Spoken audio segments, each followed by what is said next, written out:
Hi hello నమస్తే welcome to మన web TV channel. మన వెబ్ టీవీ ఛానల్లో ప్రతిరోజు వీడియోస్ వస్తూనే ఉంటాయి.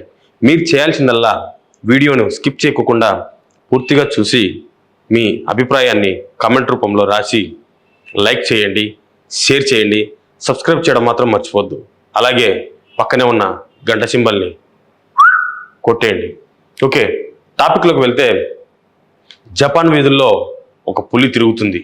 అవును, మీరు విన్నది నిజమే. ఆ పులి మరేదో కాదు, మన యంగ్ టైగర్ ఎన్టీఆర్ గారు.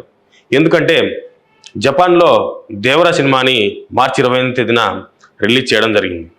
ఈ రిలీజ్ కోసం ఆయన సత్యమణి డైరెక్టర్ కొరటా శివ గారితో కలిసి జపాన్ వెళ్ళడం జరిగింది.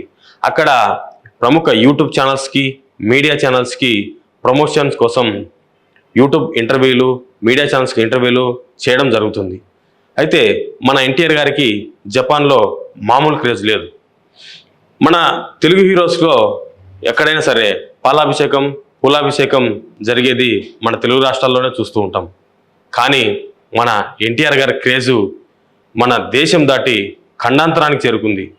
జపాన్లో మన ఎన్టీఆర్ గారు ఎయిర్పోర్ట్లో దిగగానే అక్కడి జపనీస్ ఫ్యాన్స్ మన ఎన్టీఆర్ గారి కోసము తెలుగులో జపాన్కు స్వాగతం దేవరా అనే ప్లకార్డులతో కనిపించారు. అక్కడ మన ఎన్టీఆర్ గారిని దేవుళ్ళ కొలుస్తున్నారు. ఆయనకి పాలాభిషేకాలు, పూలాభిషేకాలు ఇవన్నీ జరుగుతున్నాయి. అయితే మార్చి 28వ తేదీ రిలీజ్ సందర్భంగా స్వయంగా ఎన్టీఆర్ గారే థియేటర్కి వెళ్ళడం జరిగింది. అక్కడ థియేటర్లో అభిమానుల రెస్పాన్స్ మామూలుగా లేదు. ఎన్టీఆర్ గారిని చూడగానే ప్రతి ఒక్కరూ ఎమోషన్స్ అయ్యారు. అందరూ చప్పట్లతో, ఈలలతో చాలా హంగామా చేశారు. ఎన్టీఆర్ గారు ఈ మూవీలోని ఆయుధ పూజ సాంగ్కి అక్కడి ఫ్యాన్స్తో కలిసి స్టెప్పులు వేయడం జరిగింది. అయితే ఎన్టీఆర్ గారితో సెల్ఫీ కోసం, ఆటోగ్రాఫ్ కోసం జపనీస్ ఫ్యాన్స్ ఎగబడ్డారు. అయితే యంగ్ టైగర్ ఎన్టీఆర్ గారు చాలా ఓపికగా అందరికీ సెల్ఫీలు ఇస్తూ, అందరికీ ఆటోగ్రాఫ్స్ ఇస్తూ ముందుకు కదిలారు. ఇదే సందర్భంలో ఒక అనుకోని సంఘటన జరిగింది.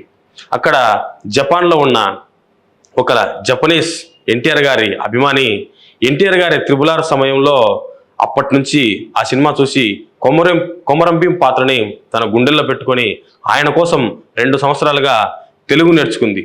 ఇదే విషయం ఆ ఎన్టీఆర్ గారు అక్కడికి వెళ్ళినప్పుడు, అన్నా నీకోసం త్రిబుల్ సినిమా చూసి నేను తెలుగు నేర్చుకోవడం జరిగింది అనగానే ఎన్టీఆర్ గారు మెస్మరైజ్ అయిపోయారు.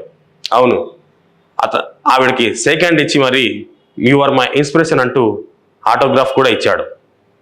నిజమే, జపాన్లో రామ్ చరణ్ గారికి, మన జూనియర్ ఎన్టీఆర్ గారికి త్రిబుల్ సమయం నుంచి కల్ట్ ఫాలోయింగ్ ఏర్పడింది.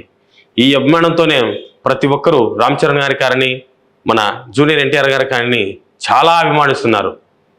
అయితే ఈ ఎన్టీఆర్ గారికి ఈ క్రేజు త్రిబుల్ వచ్చింది కాదని, ఎప్పుడో సింహాద్రి నుంచి వచ్చిందని చెప్పేసి సాక్షాత్తు జపాన్ మంత్రే అనడం ఇక్కడ చాలా విశేషం.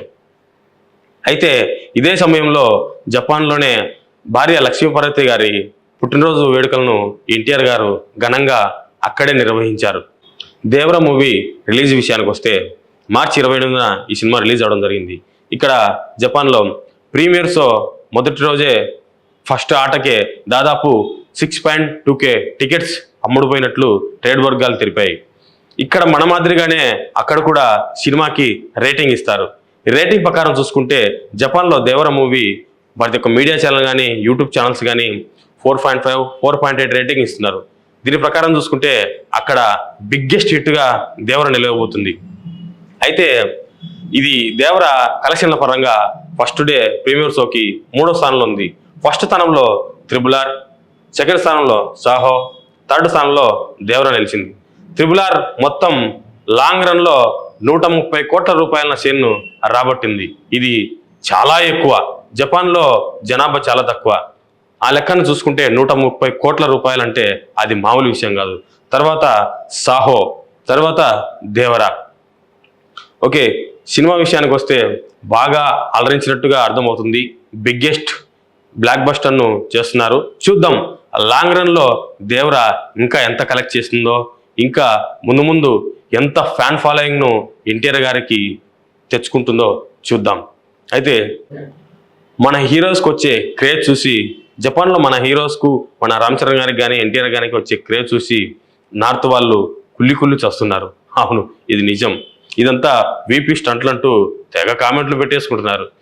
మొత్తానికి దేవరా సినిమా మంచి విజయం సాధించి, ఇక్కడ ఎలా విజయం సాధించిందో జపాన్లో కూడా అలాగే విజయం సాధించి మన తెలుగువారి కీర్తిని ఖ్యాతిని ప్రపంచమంతటా విస్మరింపజేయాలని చెప్పేసి మరీ కోరుకుంటూ all the very best to the entire team and junior NTR అన్నగారికి ఎంటైర్ టీమ్కి congratulations. Thank you so much. జై హింద్.